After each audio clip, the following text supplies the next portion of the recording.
Tarekat kesufian dan pembangunan insan. Dah masa masa berjalan laju ni, nak kejar masa. Tarekat kesufian dan pembangunan insan. Ini saya rasa tak perlu saya nak sebut kerana sebelum ni ahli panel semua dah menyebutkan tentang konsep tarekat itu sendiri, iaitu tariqah as-sufiyah, maksudnya perjalanan at-tariqah fahiya as-sir al-mukhtasah bisalikin ila Allah ta'ala min qat'il manazili wa taraqi fil maqamat. Ini yang dinyatakan sebelum ini diulang-ulang banyak kali supaya kita faham apa yang dimaksudkan dengan tarekat. Kita ni ada yang mengatakan tasawuf dengan tarekat ni berbeza. Saya pernah jumpa bukan calang-calang orang yang hebat, katanya tarekat dengan tasawuf ni berbeza. Kita disuruh belajar ilmu tasawuf, bukan ilmu tarekat. Tu payah juga kita nak huraikan biarkan Jadi saya rasa tadi Tuan Guru Dr. Haji Jahid tadi dah membentangkan tentang tasawuf dengan tarekat tu secara jelas, dan tak perlu saya nak huraikan lebih lanjut. Jadi antara perkara yang perlu kita lakukan dalam mempelajari ilmu tasawuf ini adalah perjalanan tarekat itu sendiri. Apa dia perjalanan tarekat itu sendiri? Tarekat kesufian bukan hanya amalan wirid atau hal ahwal as-suluk ataupun kumpulan zikir tertentu. Tarekat kesufian adalah cara atau usaha menyisih kejelekan sifat-sifat keji daripada hati, yakni membuang sifat madmumah, takhalli, dan kemudian mengisi dengan kemurnian sifat-sifat yang diradai, iaitu tahalli. Dengan kita mempelajari ilmu tariqah ini, mudah-mudahan Allah Ta'ala membuang segala sifat-sifat yang buruk dalam diri kita yang kita tak sedar, dan Allah Ta'ala hiasi kita dengan sifat tahalli. Ini yang dituntut oleh agama kita. Inilah akhlak yang sebenarnya. Kerana akhlak ini perlu kita ketahui bukan boleh dibuat-buat. Akhlak tak boleh dibuat-buat. Kerana akhlak ini datangnya daripada kurniaan Allah Subhanahu Wa Taala. Datang daripada kurniaan Allah Subhanahu Wa Taala. Ada yang cuba-cuba buat tapi tak sempurna. Kerana itulah ulama-ulama sufi menerangkan cara yang sebenarnya untuk kita memperolehi akhlak yang benar. Bagaimana kita nak hilangkan sifat-sifat madmumah. Kemudian Allah Ta'ala gantikan dengan sifat-sifat mahmudah. Ini ada disebut ataupun diajar oleh orang-orang sufi. Berlainan kalau kita cuba-cuba nak buat, boleh dapat markah tu, boleh dapatlah. Mathalul ladzina yunfiquna amwalahum fi sabilillahi kamathali habbatin ambatat sab'a sanabila fi kulli sumbulatin mi'atu habbah wallahu yudha'ifu liman yasha. Perumpamaan orang yang mengeluarkan, mendermakan hartanya di jalan Allah Subhanahu wa Ta'ala seperti benih yang keluarnya pertangkainya 10 berganda hingga 700. Wallahu yudha'ifu liman yasha. Allah Ta'ala akan kurniakan, mengganda-gandakan kepada sesiapa yang dikehendaki. Ayat ini menggambarkan kepada kita bahawa setiap perbuatan yang kita lakukan, Allah Ta'ala akan berikan ganjaran daripada 10 hingga 700. Itu memang dah janji Allah Subhanahu Wa Ta'ala boleh bagi. Tetapi gandaan yang tidak terkira itu Allah Ta'ala bagi yang dikehendakinya. Jadi kalau kita berkira untuk kita melakukan, contohnya kita keluarkan RM1, Allah Ta'ala akan gandakan sampai 70, 700 ringgit.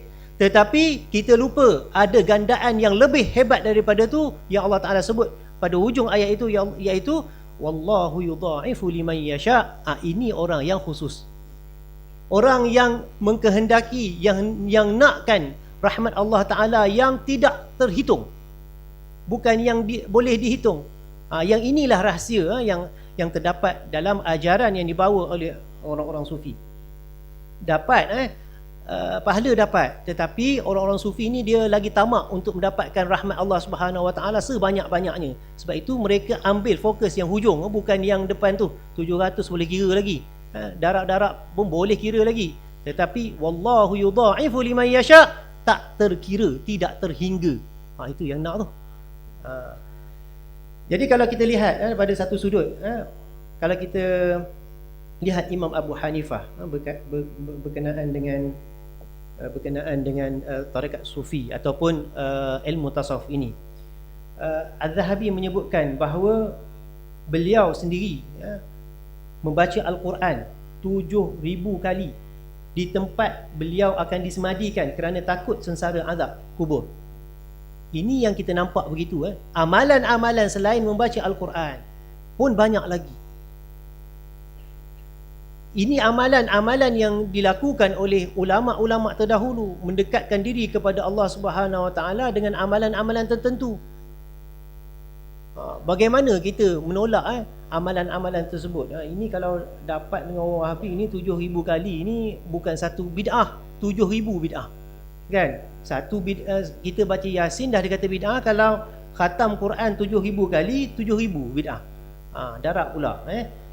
Imam Malik radhiyallahu anhu, antara ungkapannya mengatakan sesungguhnya al-marra' iaitu berbalah-balah dan al-jidal berbahas-bahas pada urusan ilmu menyebabkan cahayanya keluar daripada hati, menunjukkan bahawa Imam Malik juga meletakkan bahawa kepentingan kita untuk mempelajari ilmu hati. Ada lagi tapi saya rasa tak perlu saya nak sebut semua sekali. Boleh rujuk kepada buku ataupun kertas kerja yang ada pada tuan-tuan. Insan dan pembangunan masyarakat. Allah Ta'ala jadikan kita, a'udzubillahi minasyaitonir rajim, khalaqnal insana fi ahsani taqwim. Allah Ta'ala jadikan manusia itu sebaik-baik kejadian. Jadi kalau kita lihat, kejadian ni ada dua. Pertamanya bentuknya adalah fizikal, yang keduanya adalah bentuknya kerohanian. Maka kedua-dua ini mempunyai peranan yang berbeza. Peranan yang pertama yang biasa kita berikan kepada jasad kita iaitu makanan, minuman, kita jaga baik-baik sampai kita tak berpenyakit. Tetapi aspek yang lain kerohanian ini selalu ditinggalkan, diabaikan, tidak dipedulikan, biar je macam tu. Tak ada orang tahu. Ini menyebabkan masyarakat Islam pada hari ini, banyak kita lihat masyarakat zaman sekarang ini, kita banyak lihat akhlaknya makin runtuh. Kerana apa? Kerana mereka mementingkan hanya satu aspek sahaja, iaitu aspek fizikal. Nak beri makan, nak makan sedap. Kalau kita ni tak makan sedap tak boleh. Kalau macam kita nak pergi simposium ni lah, kalau tak ada makan tak tahulah, setengah pun belum tentu datang. Kan?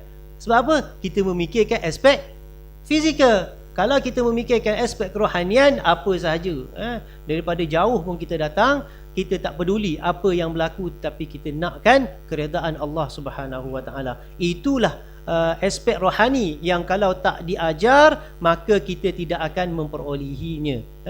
Bukan kita cuba-cuba, tetapi perlu ada latihan daripada guru yang betul. Sebab itu apabila kita katakan qul in kuntum tuhibbunallaha fattabi'uni yuhibbukumullah wa yaghfir lakum dzunubakum, katakanlah wahai Rasulullah, sekiranya orang-orang yang beriman itu cinta kepada Allah, maka ikutlah aku Rasulullah, yuhibbukumullah wa yaghfir lakum, Allah Taala akan mengasihi Allah Taala akan mengasihi mereka dan mengampunkan dosa-dosa mereka. Jadi kita nak meraih cinta daripada Allah Subhanahu Wa Taala, mestilah melalui jalan, iaitu jalan yang benar, jalan yang betul yang dibawa oleh Rasulullah sallallahu alaihi wasallam. Ini dah ada amaran ni, suruh berhenti. Iman dan masyarakat yang membangun, seperti mana yang kita ketahui, kita tidak boleh pisahkan antara iman, Islam dan ihsan. Kita ketahui bahawa iman, Islam dan ihsan ini tidak pernah terpisah sama sekali. Iman iaitu tauhid kepada Allah Subhanahu Wa Taala, at-tasdiqu bil qalbi, iaitu membenarkan dengan hati. Kita membenarkan apa yang dibawa oleh Rasulullah, kita membenarkan apa yang Rasulullah sampaikan kepada kita. Begitu juga apa yang Rasulullah perintah, apa yang Allah Taala perintah, apa yang Rasulullah perintah dan larang, itu kita pegang. Untuk menyempurnakan iman ini perlu ada satu lagi perkara, iaitu perlu adanya jalan bagaimana nak menyempurnakan iman, iaitu dengan bertarekat. Kerana jalan tarekat ini adalah jalan mujahadah, jalan untuk menyampaikan kita kepada Allah Subhanahu wa taala, liku-liku untuk mencapai iman yang betul-betul, yang sebenarnya perlu menjalani latihan-latihannya. Tanpa ada latihan mungkin ditakuti kita ni berada di dalam melakukan dosa besar, seperti mana yang disebut oleh Imam Asyadzali.